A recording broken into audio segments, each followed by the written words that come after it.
Saludos mis hermanos y hermanas en Cristo Jesús. Sean todos bienvenidos a la clase Rosa de Sarón.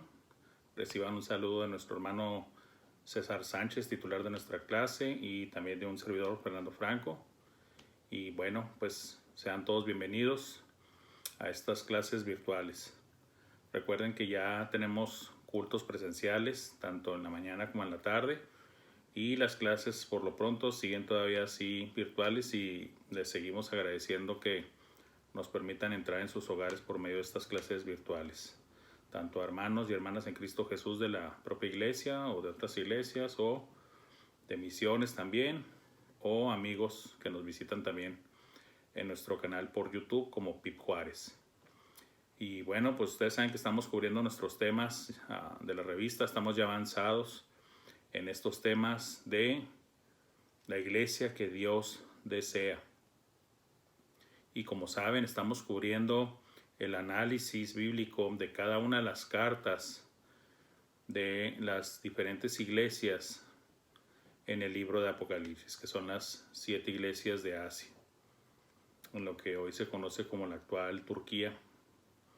Y ya cubrimos 4 y hoy tenemos otra carta que cubrir, que es la carta a la iglesia de Sardis. ¿Sí? La carta a la iglesia de Sardis. Y como lo he mencionado en las otras clases, estas cartas el Señor nos ha mostrado en las palabras que utiliza en ellas que su interés es de que todas y cada una de las iglesias, no solamente estas iglesias originalmente receptoras de las cartas, sino que todo cristiano las escuche, las lea, las analice, las examine y las aplique, obviamente. Son mensajes en algunas de ellas muy fuertes y claros. Hemos visto pues la estructura que utilizan estas cartas es muy interesante. Siempre el Señor presentándose ante cada una de las iglesias de manera muy personal, muy personal y muy atinada a cada una de ellas. Lo hemos visto y dicho por qué. Porque a cada una de ellas se presenta con diferentes atributos de su persona, la mayoría de ellos encontrados en el mismo capítulo 1 de Apocalipsis. Y la omnisapiencia del Señor, demostrándoles que Él conoce todo acerca de ellos, cada una de sus obras y cómo las hacen, sus puntos buenos, sus puntos malos, las recomendaciones, sugerencias y mandamientos del Señor en estas mismas cartas, y la invitación a que permanezcan fieles y vencedores, y las promesas que Él tiene reservados precisamente para los que resulten vencedores. Y bueno, esta carta sigue en este tenor del lenguaje fuerte que el Señor utiliza. No podemos caer en el error de quererlo ver todo de color de rosa, de querer ver todo así en un tono muy calmado, muy tranquilo. Yo creo que ese es un error muy común en el que la cultura, inclusive no cristiana, o sea, la cultura secular, pagana, que en ocasiones hasta por cuestión de mercadería, pues de querer vender, es gente que inclusive es religiosa, ni creyente ni nada, pero bien que hacen obras, ya sea de cuadros o de estatuillas, o inclusive materiales dibujados, escritos. El caso es que nos quieren, según ellos, pintar un aspecto, según ellos, de Cristo o de los personajes bíblicos. Y muchas veces, la mayoría de las veces, es un mensaje desvirtuado. ¿A qué me refiero con esto? Que por ejemplo, siempre quieren pintar a Jesús. Para empezar, nadie ha visto a Jesús, no más que solamente las personas que vivieron en su tiempo. Y por lo tanto, todo el resto de las demás personas, antes de Jesús y después de Jesús, que no vivimos exactamente en su tiempo, pues podemos conocerlo, pero a través de la Escritura. y más vamos a conocer su carácter, su forma de ser, quién era, quién es, qué poder tiene, qué atributos tiene, todo lo de su deidad, su humanidad, pero tratar de reflejar su rostro, sus expresiones. La única forma de imaginarlas es a través de los pasajes bíblicos y viendo bien, estudiando bien el contexto, podemos imaginarnos de manera correcta la forma de esas expresiones, pero no la realidad de ellas, o sea, no su cara. ¿Y por qué digo todo esto? Bueno, porque siempre pintan o representan a Jesús pues de manera muy seria, muy piadosa o sonriente o alegre, pero qué raro que muy pocas veces lo representan en sus momentos en los que él regañaba, en los que se mostró enojado, como por ejemplo cuando volcó las mesas de los cambistas en el templo, cuando regañaba a los discípulos, cuando les reclamaba por la poca fe, cuando también debatía contra los fariseos, los escribas, los doctores de la ley. Entonces es otra cara de Cristo que muy pocas veces en las representaciones artísticas nos muestran. Muy rara. Entonces, debido a esa cultura de que desvirtúa constantemente la imagen de Jesús, pues nos hacemos ideas erróneas acerca de la personalidad de Jesús. Y cuando vemos Apocalipsis y cómo habla a las iglesias y cómo se dirige a ellas, es algo muy impresionante. De hecho, Juan, el apóstol, en la visión del Hijo de Dios, en el capítulo 1, cae desplomado. Es una visión muy impresionante, es algo tan sublime, tan fuerte, tan poderoso que simplemente las personas caen desplomadas. Entonces, eso nos da una idea de lo desvirtuado que está la imagen del Señor Jesús, muchas veces inclusive dentro del pueblo cristiano. Y bueno, el tema que corresponde hoy dentro del tema de la iglesia que Dios desea, toca el tema o subtema que es vigilante contra la complacencia. Vigilante contra la complacencia. Ese es el tipo de iglesia que el Señor desea. Una iglesia que sea vigilante contra la complacencia. ¿Y qué es la complacencia? Bueno, como lo dice su propia palabra, es estar en una actitud de estarse siempre complaciendo uno mismo, como individuos y como iglesia. ¿Sí? El Señor dijo, en el mundo tendréis aflicción, pero confiad, yo he vencido al mundo. Esto lo hemos tocado varias veces, ¿verdad? Cuando hablamos en contra de falsos evangelios, de la prosperidad y de falsas promesas de bienestar. Sabemos por la Escritura que los siervos de Dios desde el Antiguo Testamento, durante el Nuevo Testamento y después del Nuevo Testamento, históricamente también, que los cristianos, los verdaderos creyentes en Dios siempre sufren, siempre sufrimos. Siempre de alguna manera u otra hay niveles diferentes de persecución, de tribulaciones, de sufrimientos o de la palabra que el mismo Señor escogió, de aflicción. Entonces, eso de estar viviendo todo el tiempo en complacencia no concuerda con la descripción bíblica y real de lo que es la vida de un cristiano. Tampoco estamos hablando de que todo el tiempo el cristiano está en sufrimiento, porque también no sería correcto. Pero de que existiría la aflicción en la vida del cristiano, sí. De que existirían muchas tribulaciones, sí. Lo dice la palabra por medio de varios de los escritores bíblicos, ¿sí? Antiguo y Nuevo Testamento. Y bueno, el tema es obviamente muy pertinente, sobre todo en nuestros tiempos, en que visiblemente, de manera notoria, muchas iglesias se han entregado a la autocomplacencia.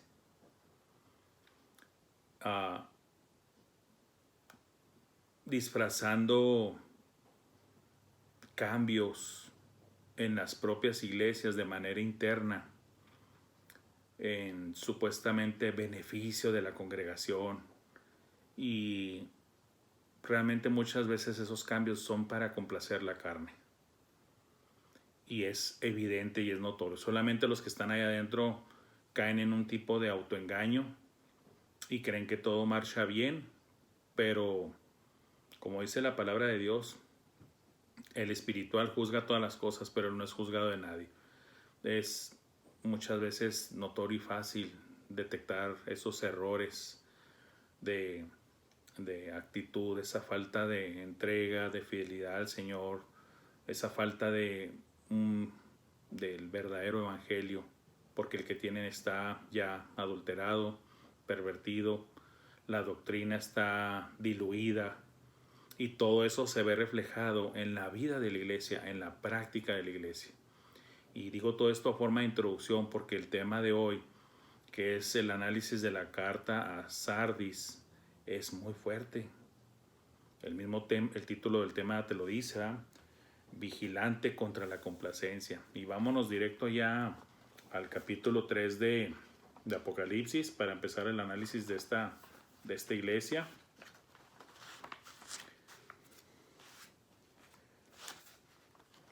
Ahí vamos a estar en Apocalipsis 3 del 1 al 6. Una carta algo corta, la pasada fue algo extendida, larga. ¿Quién era Sardis? Bueno, ya lo hemos explicado. Estas iglesias, las 7, están en Asia. Están localizadas geográficamente como una forma de semicírculo.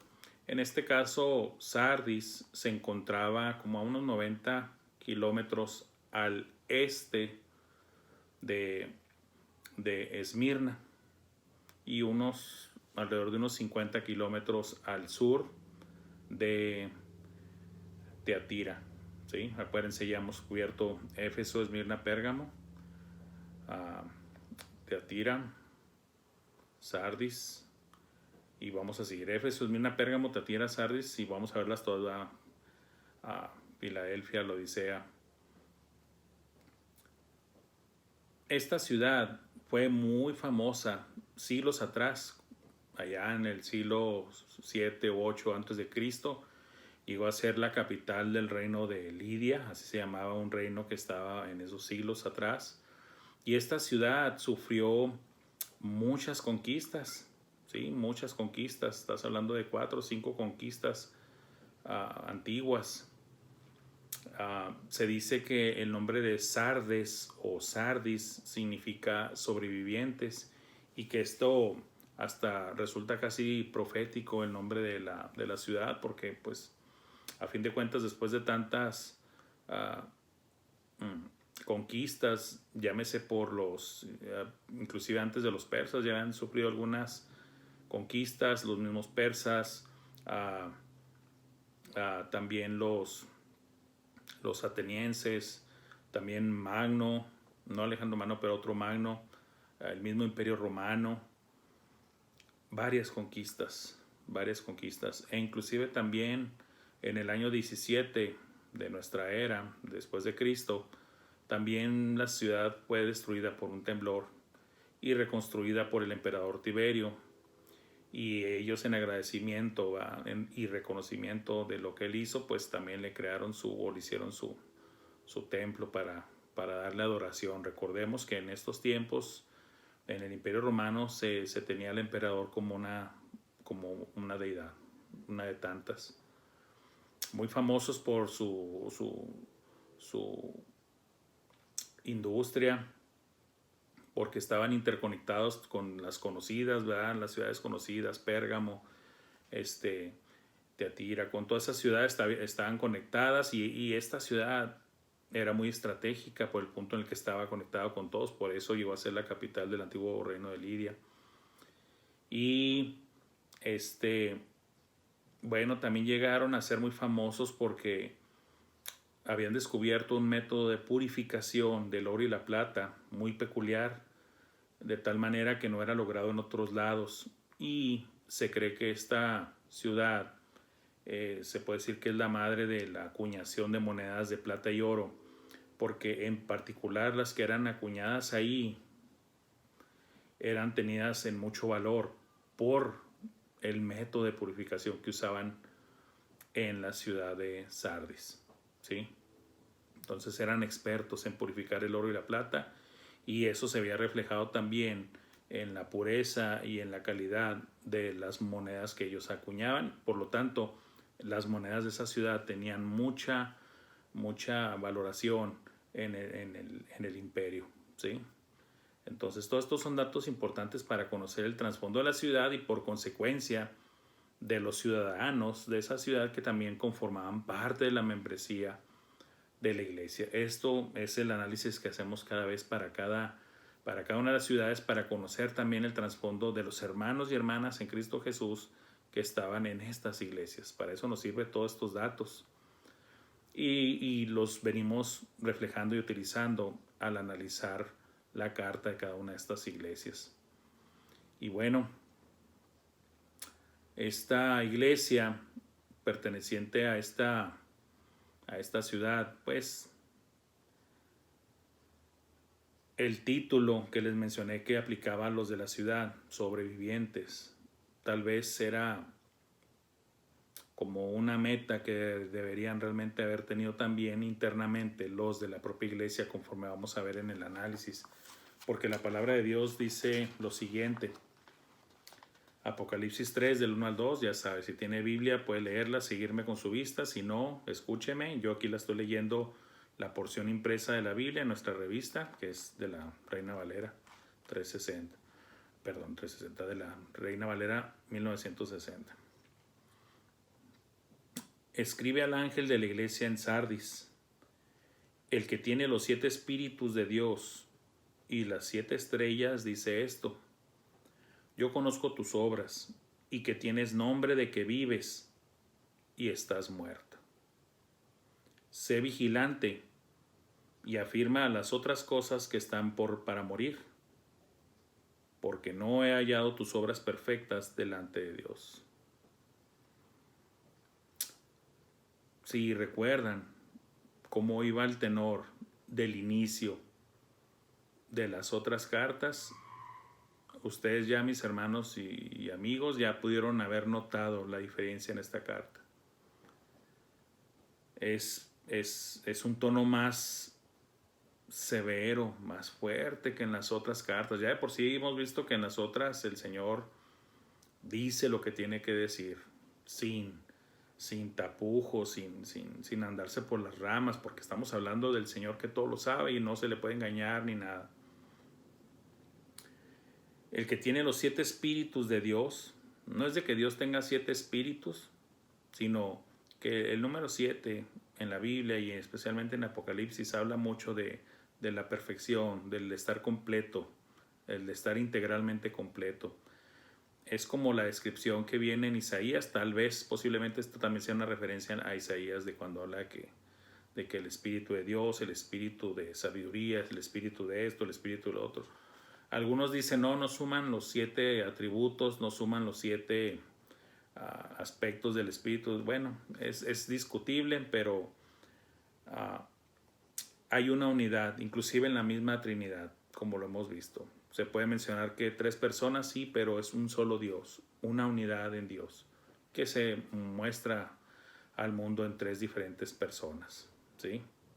Todas por separado, pero que en ocasiones también podemos verlas simultáneas en algunos pasajes, ¿sí? Esto en contra de los unitarios, de los que no quieren ver que existe realmente la Trinidad de Dios, lo cual es una herejía no creer en la Trinidad de Dios, ¿verdad? Es un error teológico tremendo, ¿eh? Entonces, el que tiene los 7 espíritus de Dios, esto habla de posesión, de tener, el que tiene, y las 7 estrellas dice esto, y las 7 estrellas sabemos que son los 7 mensajeros, los 7 pastores de Dios en la mano. El que tiene, ¿sí?, a los suyos en sus manos. Yo conozco tus obras, que tienes nombre de que vives y estás muerto. En vez de decir yo conozco tus obras y luego dar unos halagos, unos buenos reconocimientos, así como sucedió en las otras cartas, no. Aquí el Señor dice, yo conozco tus obras, que tienes nombre de que vives y estás muerto. Una aseveración muy dura, muy fuerte por parte del Señor. Pero, como lo hemos dicho y lo repito aquí, no nos asombremos, hermanos y hermanas, no nos asombremos, porque de esto se tratan estos estudios. No pensemos en nuestro interior, y qué feo les fue a los de Sardis. No, hay que pensar, me podrá estar yendo a mí también igual, caeré yo dentro de esa categoría, mi iglesia estará dentro de esa categoría, porque a la luz de la propia opinión de ellos, pensaban que estaban vivos. ¿Cómo podemos sacar esta conclusión sin equivocarnos? Porque el Señor da el reclamo y es muy obvio que el contexto te indica que Él les está aclarando. ¿Va? Tienes nombre de que vives. Tienes esta fama, tienes este nombre. La gente cree que tú estás viva. Tú crees que estás viva. Tú te has autoconvencido de que estás bien, de que estás viva, de que estás activa, ¿verdad? De la manera correcta, y realmente estás muerto. Esta es una llamada de atención especialmente para nosotros en nuestro tiempo. Oímos miren, ahora con las redes sociales, inclusive con sitios como precisamente en el que usamos nosotros para estas clases, que es YouTube, ustedes van a encontrar miles o tal vez millones de videos, y muchos de ellos en temas religiosos, en temas de cultos, de eventos de alabanza, de adoración. Van a encontrar un montón de aberraciones, y muchas veces esos cultos, esos servicios de alabanza y adoración, o de inclusive supuestamente predicación de la palabra, son un show terrenal y mundano. Mucho ruido, mucha música con instrumentación pagana, mucha preponderancia a lo que viene siendo la supuesta adoración y alabanza, y muy mínima la exposición de la palabra de Dios. En pocas palabras, iglesias que nada más se enfocan en los sentidos, son sensuales. Se enfocan en los sentidos de sus seguidores, de sus miembros. El de hacerlos sentir cómodos, a gusto, ambientados. Y no palabra fuerte de Dios que los puede incomodar. ¿Cómo les vas a decir que son unos pecadores desgraciados, verdad? Que están muertos, ¿verdad? En sus pecados. ¿Cómo les vas a decir de que miserables de ellos? No les digas eso, porque se nos van a ir de la membresía. ¿Y cómo me atrevo a decir esto? Pues esa es la única manera de lograr 700, 800, 1000, 2000, 5000, 15000, 20000, 30000 miembros en las supuestas iglesias. Miren, sin temor a equivocarme, discúlpenme, no voy a decir que todas, pero la gran mayoría de esas iglesias, iba a decir ya pseudo iglesias, pero pues ya estaría delatándome a lo que voy, pero bueno, ya lo dije.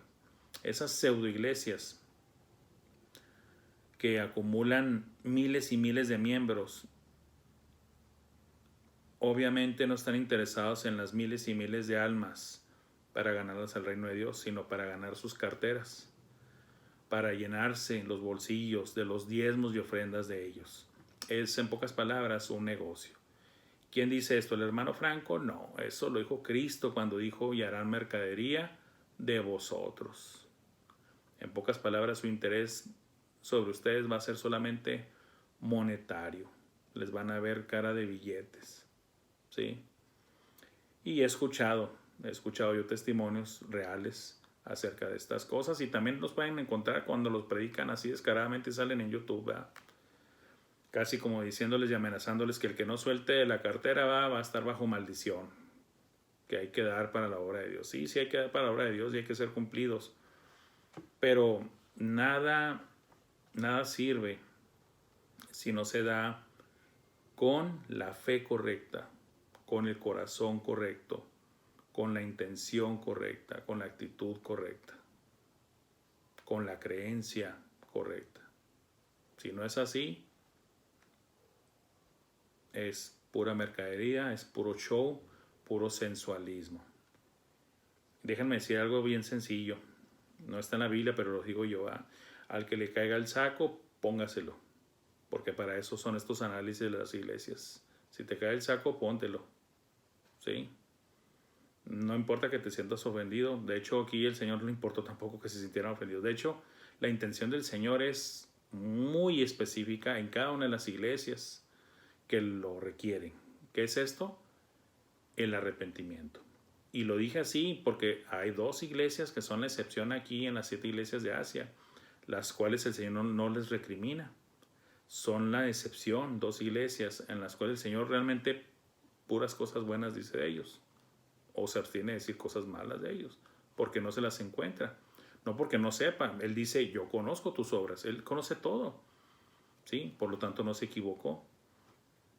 Ojalá todos fuéramos como iglesia y como individuos con las características de estas iglesias a las cuales el Señor no tiene nada que reprocharles, ¿sí? Nada que señalarles, nada que advertirles. Y lo usan esos términos porque alguien puede decir, no, hermano, no creo que el Señor esté reprochando. El Señor va más allá inclusive del reproche en este aspecto. El Señor va a la advertencia, como lo hemos visto, de que si no cambias, si no te arrepientes, vas a morir, vas a desaparecer, vas a ser juzgado, vas a ser procesado por Él. ¿Sí? Sé vigilante y afirma las otras cosas que están para morir, porque no he hallado tus obras perfectas delante de Dios. Esas pocas cosas que retienes buenas, que tú debes de conocerlas, ya después de lo que te acabo de decir, trata de mantenerlas vivas, ¿sí? Afírmalas. ¿Por qué? Porque ya están para morir. ¿Por qué? Porque una cosa lleva a la otra. La degradación, el enfriamiento, el decaimiento espiritual de una iglesia es progresivo, es crónico, si no se actúa, si no se arrepienten, si no se vuelven al Señor, si no se humillan ante el Señor y reconocen sus pecados, sus faltas y se convirtieren de sus malos caminos. Acuérdense, hemos visto inclusive advertencias de que si no te arrepientes, voy a quitar tu candelero, o sea que vas a aparecer tu congregación. Estas son las palabras del Señor Jesucristo. Ese tipo de advertencias vienen de Él. Porque no he hallado tus obras perfectas delante de Dios. Perfecto significa sin pecado, no. Perfecto habla aquí de madurez, de estar completas, sin reproche en el aspecto de que están bien delante del Señor. El Señor sabe que somos imperfectos en cuestión de que todavía cometemos pecados, sí, pero acuérdense, no es lo mismo caer en pecado que practicar el pecado, tanto a nivel individual y como iglesia. Pero aquí, esta iglesia tenía fama, nombre de que vivía, pero realmente ante los ojos de Dios estaba muerta. En pocas palabras, esta iglesia se dejó llenar de otras cosas menos de lo verdadero. Y lo poco que tenía verdadero ya estaba inclusive por morir, porque esto es progresivo, esto es crónico. Por eso le dice, afirma las otras cosas que están para morir, porque no he hallado tus obras perfectas delante de Dios. Un lenguaje muy fuerte, y el Señor continúa diciéndoles en el versículo 3 del capítulo 3, acuérdate pues de lo que has recibido y oído, y guárdalo, y arrepiéntete, pues si no velas, vendré sobre ti como ladrón, y no sabrás a qué hora vendré sobre ti.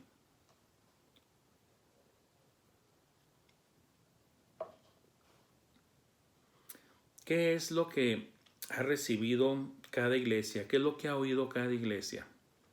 Se repite esta frase en varias partes del Nuevo Testamento y claro que del Antiguo Testamento, pero dentro del contexto del Nuevo Testamento, ¿qué es de lo que tanto se menciona que reciben? entre varias cosas, uno que predomina es el Evangelio, la palabra de Dios. ¿Sí? En varias cartas de Pablo, de Pedro, se puede ver esto. ¿Qué es lo que han recibido? El Evangelio. ¿Qué es lo que han oído? El Evangelio. Cuando digo Evangelio, hermanos, obviamente me refiero a todo el consejo de Dios, como Pablo lo dijo. Incluye el Evangelio de manera, vamos a decir, simplificada, pero también extendida, dependiendo cada situación. Pero en una iglesia, a estas alturas, sobre todo de este año, porque Apocalipsis fue escrito alrededor del año 95 de nuestra era, ya estaba prácticamente el canon ya completo. De hecho, lo único que faltaba era este libro, el de Apocalipsis, que se estaba escribiendo y que ya estaban, de hecho, ellos recibiendo. Entonces ya estaba todo el consejo de Dios al alcance de ellos.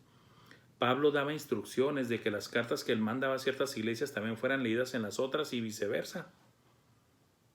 Se debían compartir las cartas. Sabemos que esa es la intención de Dios, de que toda su escritura sea compartida con todos. Y en Apocalipsis no es la excepción. Él dice, esta carta va para esta iglesia, pero al final le dice, el que tiene oídos, oiga lo que el Espíritu dice a las iglesias, plural. En pocas palabras, somos responsables de poner atención a lo que se le dice a todas y cada una de las iglesias, no solamente a la mía, sino a las demás también, porque de todo lo que se dice por boca del Señor es provechoso. Acuérdense lo que dice la palabra, no solamente de pan vivirá el hombre, sino de toda palabra que sale de la boca de Dios. Todo lo que sale de la boca de Dios es provechoso. ¿Sí? Todo. Inclusive los regaños, los señalamientos de las cosas malas también es para provecho. ¿Por qué? Porque Dios quiere que se arrepientan de eso. Si no sabías que estabas mal, Él te lo dice, si estás mal y estás mal en esto y en esto y en esto, y te voy a dar tiempo para que te arrepientas. Te voy a dar oportunidad para que cambies, te conviertas, te arrepientas y vuelvas al camino que debe de ser, que es Él mismo. Él es el buen camino. Acuérdate pues de lo que has recibido y oído y guárdalo como ese tesoro preciado. Por eso tanta parábola como la de la perla de gran precio. Encuentras un tesoro, lo tienes que atesorar, pero no solamente en tus manos, sino en tu mente, en tu corazón, en tu alma. Guárdalo. Y más que tenerlo ahí guardado, la palabra correcta es atesorarlo, valorarlo. No lo sueltes, es tu posesión, úsala. Como cuando se habla de la parábola de los talentos.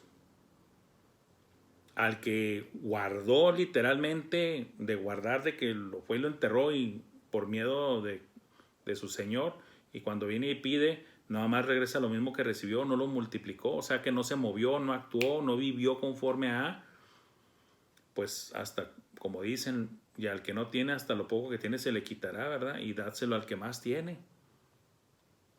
Ese guardar de aquí no es algo pasivo, es un guardar activo, es un guardar de atesorar, pero al mismo tiempo de estarle dando uso a ese tesoro que tienes, ¿sí? Y arrepiéntete.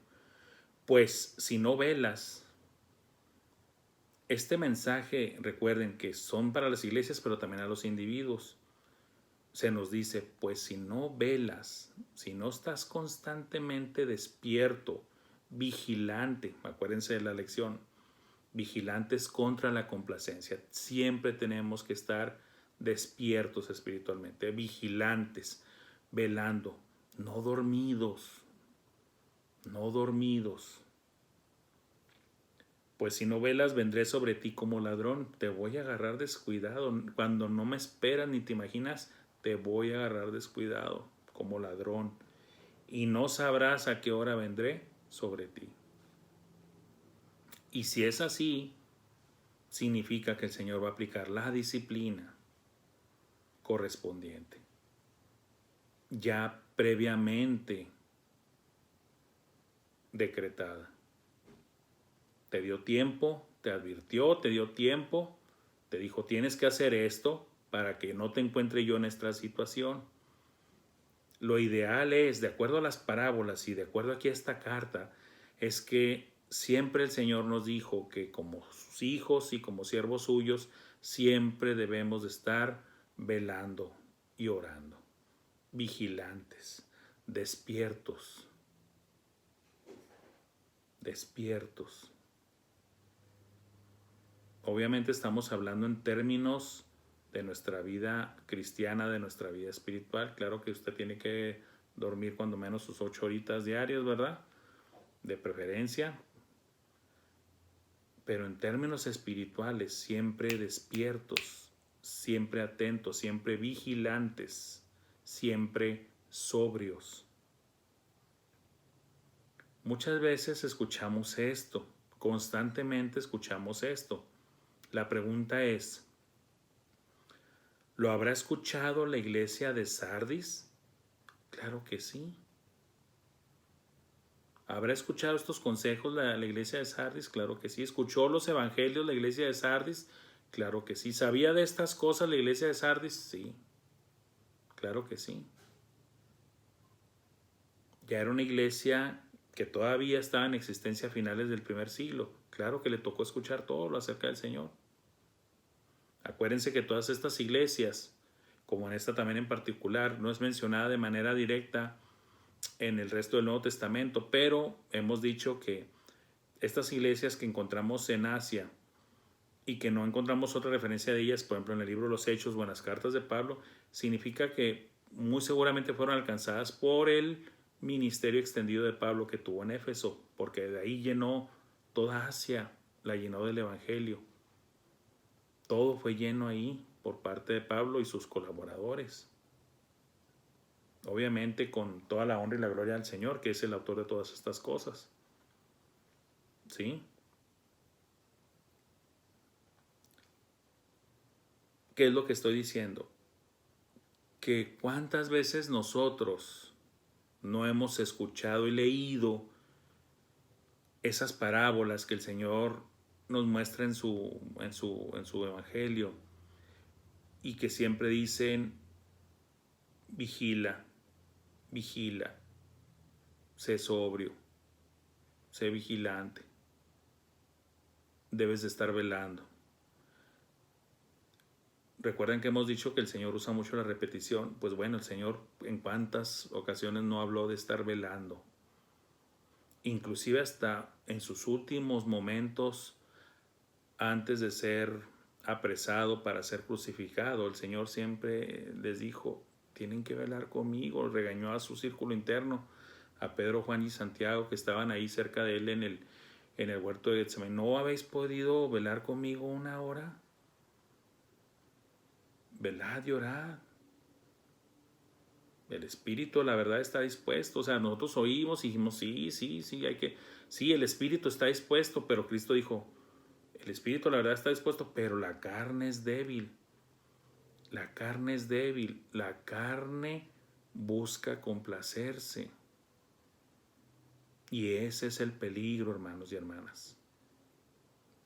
Cuando anteponemos nuestra complacencia ante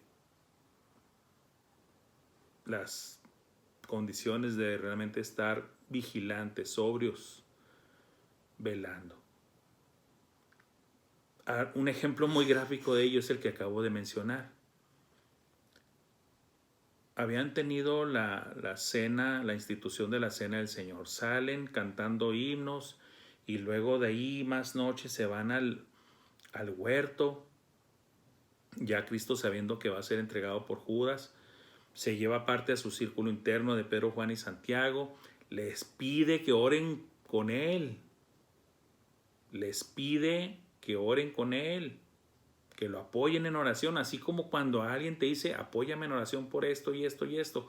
El Señor también busca, fíjense lo que estamos hablando aquí, Cristo pidiéndoles a ellos que lo acompañen en oración. Cristo mismo pidiendo apoyo en oración. Y aunque fue Cristo mismo en persona y en vivo pidiéndoles este apoyo a Pedro, a Juan y Santiago, dice la Escritura que sus ojos estaban cargados de sueño y no pudieron velar con él en oración. Ya Cristo vino como 2, 3 veces y ya el último dijo, ya basta, pues ya no es necesario. ¿Por qué? Porque ya estaba acercándose Judas. Esa situación los agarró a ellos dormidos, hermanos. No a Cristo, a sus discípulos los agarraron dormidos. No pudieron velar con él. Ese es un ejemplo muy claro. Cristo dijo, velen conmigo. No pudieron hacerlo. Prefirieron descansar. Prefirieron ceder a algo que inclusive biológicamente el cuerpo se los pedía porque estaban con mucho sueño. Era de noche, habían cenado y querían dormir, pero Cristo dijo, ahorita no es tiempo de dormir, es tiempo de velar porque va a pasar esto. Así nosotros siempre debemos estar en nuestra vida espiritual, hermano. No estoy diciendo que no duerman, lo que estoy diciendo es de que, como dice la palabra de Dios, orad sin cesar. Siempre debemos estar orando porque no sabemos en qué momento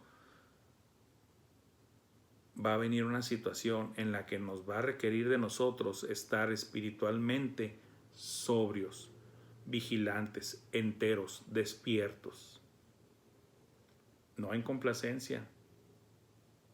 No como dice la Escritura de que el Señor se va y que dice el mal siervo, mi Señor tarda, entonces voy a comer, a beber, a emborracharme, a maltratar a mis consiervos. Y si viene el Señor de ese hombre, lo va a encontrar así y le va a ir muy mal. Es bienaventurado aquel que cuando venga su Señor, el Señor lo encuentre trabajando, velando para Él, para las cosas del Señor. Y ya para acercarnos al final de esto, hermanos, Apocalipsis 3 del 4 al 6 dice así: pero tienes unas pocas personas en Sardis que no han manchado sus vestiduras y andarán conmigo en vestiduras blancas porque son dignas. El que venciere será vestido de vestiduras blancas, y no borraré su nombre del libro de la vida, y confesaré su nombre delante de mi Padre y delante de sus ángeles. El que tiene oído, oiga lo que el Espíritu dice a las iglesias. Cosas muy interesantes en estos versículos y las quiero cubrir sin sacrificar, porque inclusive hay controversias y discusión acerca de estas porciones bíblicas. Primero, a diferencia de las otras iglesias en las que realmente vamos a decir la mayoría de la iglesia estaba bien, pero había algunos que ya sea que se fueron con las doctrinas de los nicolaitas o las doctrinas de Balaam o las doctrinas de Jezabel. Aquí es al contrario. Aquí la mayoría se perdieron, la mayoría se fueron al error, la mayoría no estuvieron vigilantes. Pero tienes unas pocas personas en Sardis que no han manchado sus vestiduras. O sea, pocos fueron los que se mantuvieron puros, vigilantes, sobrios. Pocos. Por lo tanto, la mayoría no. Muy fuerte el mensaje a Sardis, pero tienes unas pocas personas, ¿verdad?, en Sardis que no han manchado sus vestiduras. Estas personas, ¿verdad?, que no han manchado sus vestiduras, o sea, que no se han entregado al error, al desamor, al abandono del Evangelio y de la sana doctrina, porque acuérdense que les dice, acuérdate lo que has recibido y oído. Entonces, si tú abandonas el Evangelio, si tú abandonas la sana doctrina, por lo tanto abandonas la sana práctica y por lo tanto te vas a entregar al libertinaje, te vas a entregar al error doctrinal, a la apostasía, tu testimonio va a estar ya manchado. Ya no va a ser sin mancha. Pero a los que se conservan fieles ante el Señor, vigilantes y velando, andarán conmigo en vestiduras blancas, dice el Señor, porque son dignos. Y sabemos que somos dignos, pero no por nosotros mismos, sino por la obra de Cristo en nosotros. Pero tenemos que dejar, tenemos que permitir, ¿sí? Tenemos que nosotros, hermanos, nosotros permitir que Dios haga la obra en nosotros. Dios no nos tuerce los brazos ni las manos, no nos forza, hermanos. Pudiera hacerlo, sí, Él es Dios todopoderoso, sin embargo, Dios no actúa así. Dios trabaja con voluntades. Él quiere que nosotros de manera consciente y voluntaria, bajo nuestra propia convicción, de manera gustosa, le sigamos, le obedezcamos, le adoremos, le alabemos, le creamos. No a la fuerza, no a la fuerza. Por eso son dignos, porque fueron fieles al Señor, a lo que Él les ofreció. El que venciere será vestido de vestiduras blancas. Promesa, nuevamente al final de la carta, promesas al vencedor. El que venciere será vestido de vestiduras blancas. Y no borraré su nombre del libro de la vida. Algunos grupos, algunos individuos dicen, aquí está la evidencia de que la salvación se pierde. Aquí el Señor amenaza de que si no se portan bien los cristianos, va a borrar su nombre del libro de la vida. Eso no dice aquí. El contexto no dice eso, y menos cuando lo ves en el contexto del Nuevo Testamento y de la Biblia completa. En Éxodo 32, versículos 32 y 33, ahí vemos una discusión en la que dice el siervo de Dios, quítame del libro de la vida, sácame, bórrame. Y el Señor le responde, al que pecare contra mí, a ese raeré del libro de la vida. Al que pecare contra mí, a ese voy a borrar.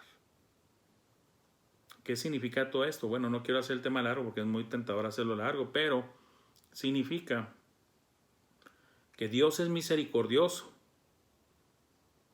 ¿Sí? Dios es misericordioso. Dios es Dios de gracia. Dios es Dios de amor. Dios es Dios de oportunidad. Dios es justo. En el Antiguo Testamento se habla del libro de los vivientes. En el Nuevo Testamento se habla del libro de la vida. Debe ser el mismo. En el Apocalipsis es el libro de la vida del Cordero, ¿ah?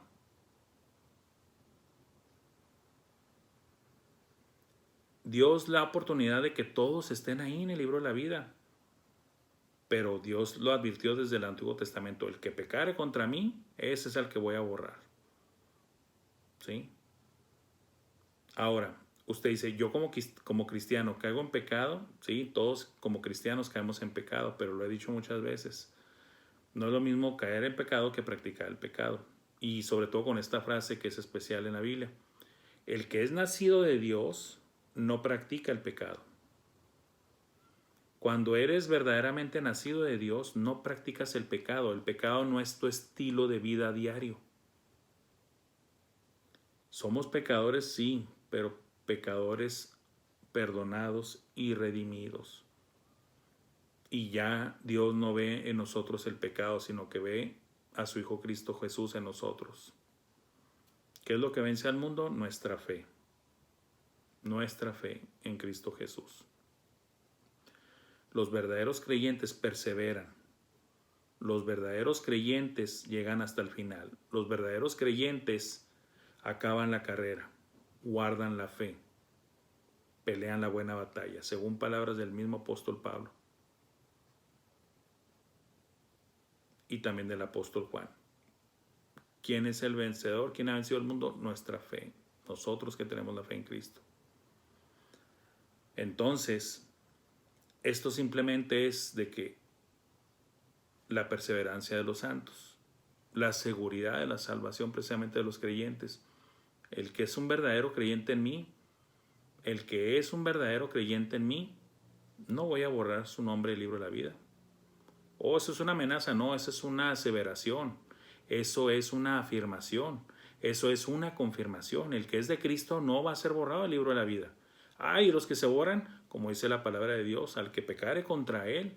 En pocas palabras, el que vive en estado de pecado, muerto en sus delitos y pecados, el inconverso, el que no se vuelve a Cristo, sí, lamentablemente esas personas van a ser borradas del libro de la vida. Sí, pero nada de que se pierde la salvación. No, eso es sacar este texto fuera de su contexto de Apocalipsis, del Nuevo Testamento y del contexto completo de la Biblia. ¿Sí? Nada de que ahí está la evidencia de que se pierde la salvación. No hay tal cosa, no es eso. En el libro de Apocalipsis, pasando los capítulos 2 y 3, ya vemos las escenas celestiales cuando se le habla a Juan a ir a la presencia celestial. Y ahí vemos que Dios está rodeado por millares y millares de ángeles y también de su propia iglesia y de los seres vivientes y otros seres angelicales ahí.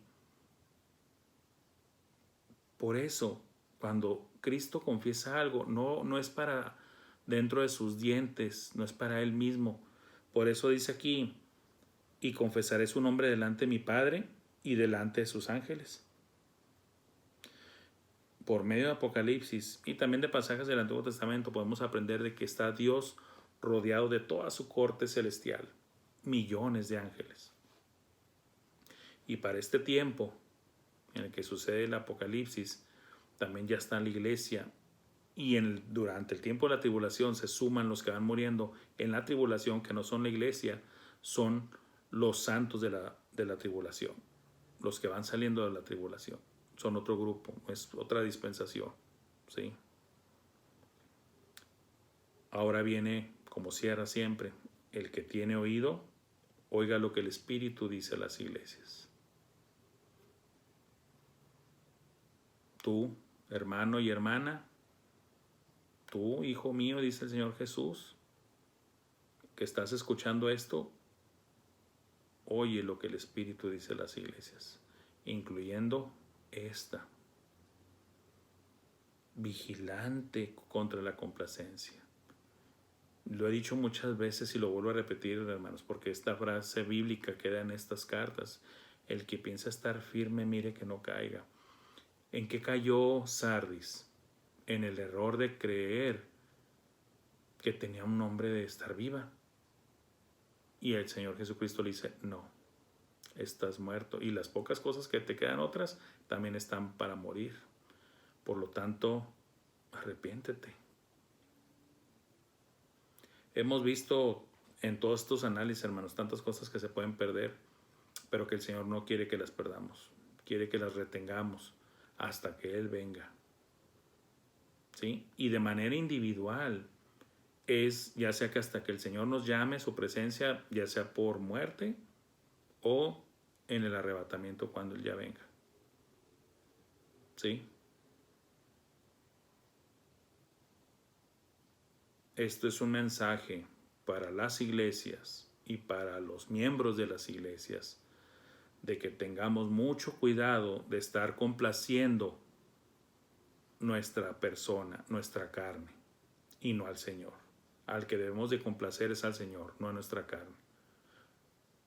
No tenemos que estar sintiéndonos a gusto, en un ambiente a gusto, en puras comidas, en puras alabanzas, en puros eventos, en puras reuniones sociales, en puras compañerismos que están llenas de muchas actividades, pero pierden el ingrediente principal, que es que dejan de ser amantes del Señor, pierden su primer amor, pierden, por lo tanto, las primeras obras de cuando tienes el primer amor. Pierdes el evangelio verdadero, empiezas a recibirlo pervertido, empiezas a abrazarlo, quererlo, escucharlo, y la falsa doctrina también la adoptas y dejas la sana doctrina. El Señor no quiere que dejemos esas cosas. No quiere que dejemos el primer amor. No quiere que dejemos cómo hacemos las primeras obras durante el primer amor. No quiere que dejemos el verdadero evangelio. No quiere que dejemos la sana doctrina. Él nos quiere sanos, nos quiere sobrios, nos quiere despiertos, nos quiere vigilantes, nos quiere velando, nos quiere puros, nos quiere santos. Hermanos y hermanas, gracias por su atención y paciencia, y estamos en tiempos de reflexionar, especialmente después de esta crisis mundial. Dios quiere que recapacitemos, que analicemos si nada más tenemos nombre de que vivimos, pero estamos muertos. Hay que poner atención. Aquí dice, el que tiene oído, oiga lo que el Espíritu dice a las iglesias. Bendiciones, hermanos. Saludos.